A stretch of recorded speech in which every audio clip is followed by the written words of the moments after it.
तो सबसे पहले तो मैं ये कहना चाहती हूँ कि इस मुश्किल वक़्त में कायदे-आज़म ने एक बात कही है कि कोई भी नेशन अपनी ख़वातीन के बगैर सक्सीड नहीं कर सकता फुली। और ये बात वाक़ई में इन डिफ़िकल्ट टाइम्स में प्रूव हुई है और मैं बहुत खुश हूँ कि ख़वातीन बाहर निकली हैं because it was much needed. और जो आदमी है मैं उनके लिहाज़ से भी ये बात कहना चाहूँगी कि बहुत नाइंसाफ़ी हुई है, ठीक है? मैं खुद पर्सनली इस चीज़ को विटनेस कर चुकी हूँ कि कितनी नाइंसाफ़ी आदमियों के साथ भी जो पीटीआई के लिए जिन्होंने इतना अरसा काम किया, उन्होंने इतना अपने लाइफ का एक पार्ट पीटीआई को डेडिकेट किया, इंसाफ को डेडिकेट किया और उनको किस तरह फिर पीटीआई से अपने जो वेज उनको पार्ट करना पड़ा। तो मुझे पर्सनली लगता है कि जिस के साथ हुआ बहुत नाहक हुआ है। अभी बिस्मिल्लाहिर्रहमानिर्रहीम नाज़रीन, मैं हूं लियाकत अंसारी, दुनिया न्यूज़ में खुशामदीद। इस वक्त हमारे साथ तहरीक इंसाफ के रहनुमा उमर डार की बेटी लाइबा डार हैं, उनसे बात करते हैं। लाइबा, आपकी मुश्किलात अभी कम नहीं हो रही? अस्सलाम वालेकुम। सबसे पहले तो थैंक यू सो मच कि आपने मुझे अपने शो पे बुलाया है इस इशू के बारे में बात करने के लिए। और जी बिल्कुल आप सही कह रही हैं कि अभी भी मुश्किल वक़्त चल ही रहा है, लेकिन हम बहुत होपफुल हैं अपनी अदालतों से जो जस्टिस बाक़िर अली नजफ़ी हैं उनसे बहुत होपफुल हैं कि जिस तरह वो केस को आगे लेके चल रहे हैं कि इंशाल्लाह जल्द से जल्द मेरे बाबा बाज़याब हो जाएंगे। अच्छा, ये बताएं कि आपको क्या लगता है, उस्मान डार साहब जो आपके चचा हैं, उनकी प्रेस कॉन्फ्रेंस के बाद भी आपको रिलीफ नहीं मिला या उनके इंटरव्यू के बाद भी नहीं रिलीफ मिला, तो ये ख्वाजा आसिफ अब मुसलसल अब इंगेज कर रहे हैं पुलिस को या दूसरे जो भी फैक्टर्स हैं? सर सबसे पहले तो ये बात कि जो मेरे चाचू की प्रेस कॉन्फ्रेंस के बाद वाक़ई में हमें कोई रिलीफ़ नहीं मिला और कौन इन्हें एंगेज कर रहा है कौन नहीं, इस पे मेरी दादू ऑलरेडी अपने व्यूज़ दे चुकी हैं आवाम को और उन सबको पता है कि इस सब के पीछे कौन है, तो मैं इस पे कोई फर्दर कमेंट्स नहीं करूँगी। अच्छा, ये बताएं कि आपको ख्वाजा आसिफ ने यानी आपकी फैमिली को, आपकी दादी को भी और आपके चचा को भी लीगल नोटिस भेजा है, अब इस लीगल नोटिस का जवाब देंगे? अपने हट जाने का दावे के लिए नोटिस भेजा है? नहीं सर, हम इसका कोई जवाब नहीं देंगे और मैं जैसा पहले भी कह चुकी हूँ कि मेरी दादू ने बता दिया कि वो नोटिस उन्होंने फाड़ के फेंक दिया है, उसकी कोई वर्थ ही नहीं है। वो एक नोटिस हमारे लिए कोई वर्थ नहीं होल्ड करता। अच्छा, अब आपके कागजात भी जो है वो मुस्तरद हुए हैं, अपील में गए हैं। आपको लगता है कि सियालकोट का जो मैदान है ये ख्वाजा आसिफ के लिए कोई पानीपत का मैदान बनेगा? काफ़ी मुश्किल होगी वहाँ अगर कागजात एक्सेप्ट हो जाते हैं।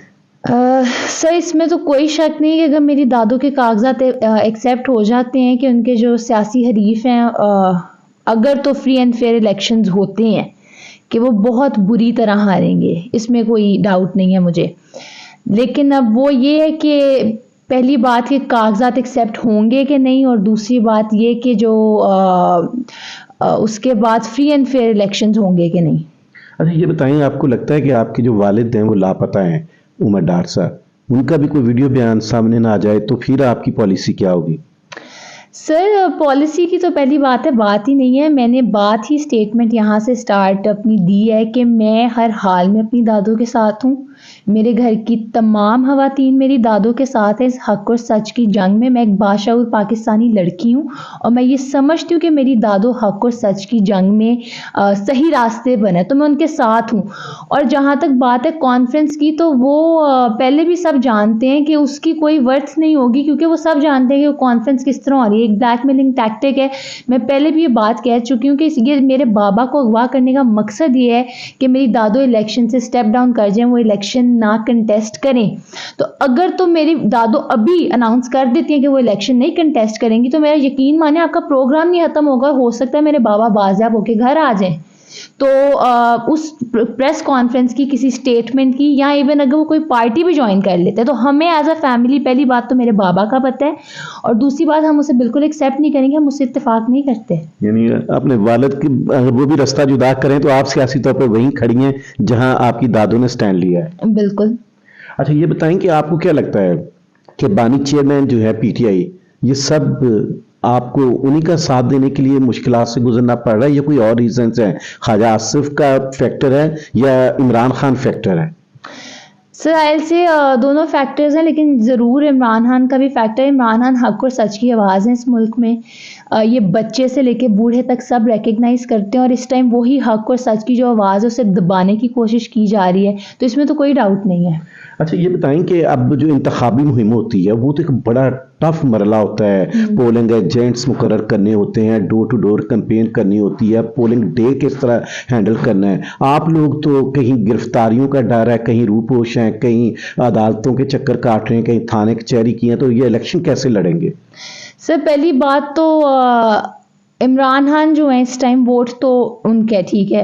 और जहाँ तक बात है मुहिम की, तो ज़रूर हम करेंगे कैंपेन। अगर मेरी दादो कंटेस्ट करती हैं इलेक्शंस, मुझे पर्सनली इस तरह महसूस होता है कि जब हम एज अ कैंडिडेट किसी कंस्टिट्यूंसी को रिप्रेजेंट करने की बात करते हैं तो हम वो करते हैं उसके लोगों को कि हम जाएं, अपनी पूरी एफर्ट दें और उनको रिप्रेजेंट भी वैसे ही करें जैसे वो डिज़र्व करते हैं। तो ऑब्वियसली अगर हम मेरी दादो कंटेस्ट करेंगी तो अपनी बेस्ट एफर्ट देंगे उस कैंपेन में। आपका मुकाबला ख्वाजा आसिफ से है, वो मकबूलियत की लड़ाई लड़ रहा है या इंतजामिया के बलबूते पे लड़ रहे हैं? सर मैं उनके ऊपर कोई कमेंट्स नहीं करूंगी, आप इसके बारे में मेरी दादू से पूछें, पर मैं उनके ऊपर कोई कमेंट्स नहीं अच्छा, अब आपको क्या लगता है कि आपके वालिद साहब की जो वीडियो है वही नहीं मिल रही, जिस कैफे में वो थे वहां पर भी वो लिंक्स मिस हैं, उसमें अब कोई पेशरफ्त हुई है?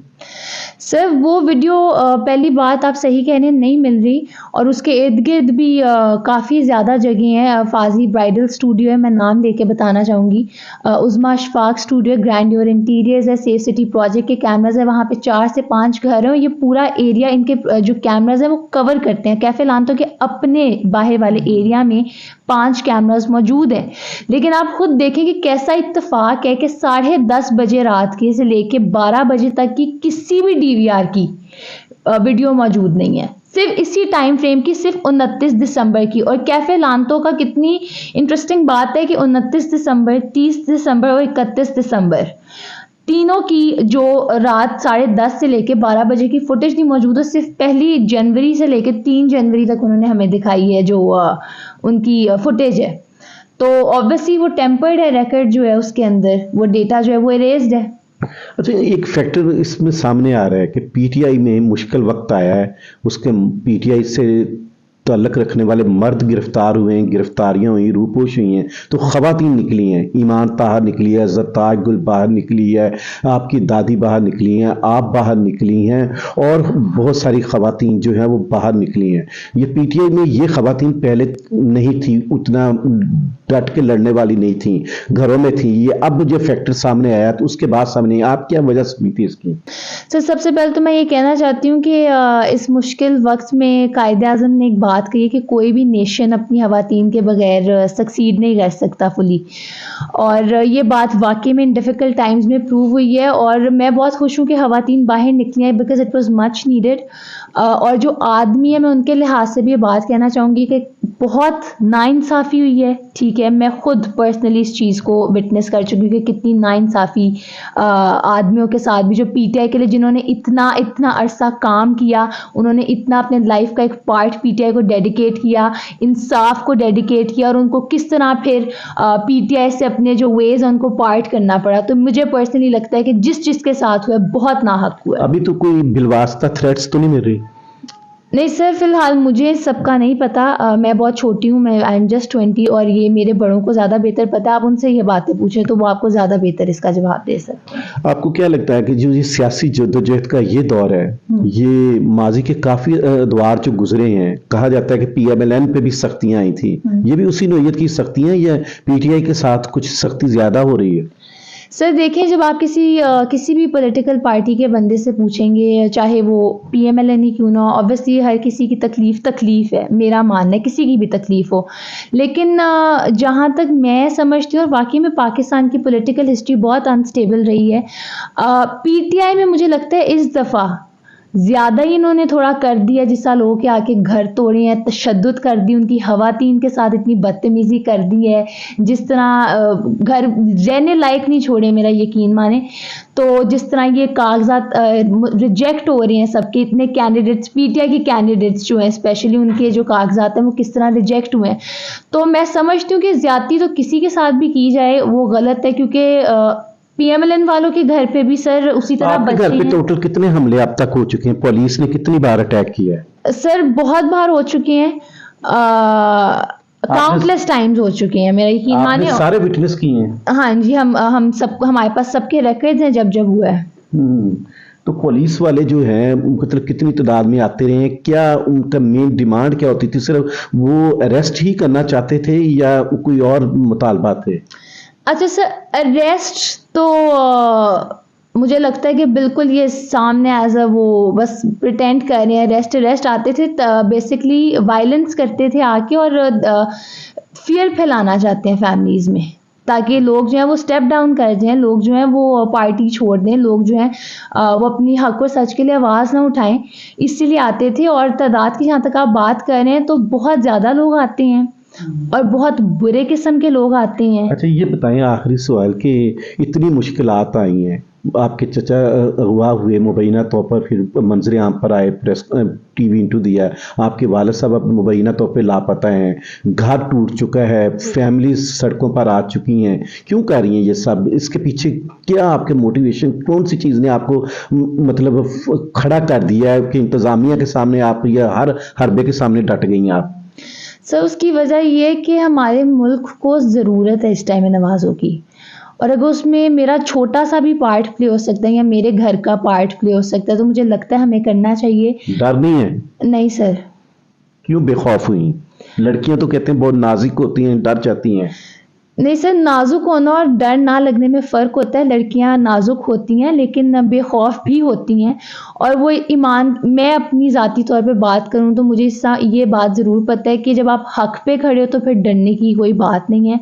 और मैं ये समझती हूँ कि जब आपने एक दफ़ा ये कह दिया है कि अल्लाह ताला एक है, और आपने ये कह दिया कि मैं उनकी ज़ात के अलावा किसी से नहीं डरती या किसी से नहीं डरता, तो फिर उसके बाद खौफ की बात नहीं। मुझे पता है कि वो मुझे हर मुश्किल में मेरे साथ हैं, बचा लें। बानी चेयरमैन तो जेल में है, अभी लगता है कि लंबा अरसा जेल में रहना पड़ेगा। पीटीआई में कोई आसानी भी नहीं आ रही, कोई हुकूमत में भी नहीं आ रही, लंबी जिद्दोजहद है, उसके लिए भी तैयार है?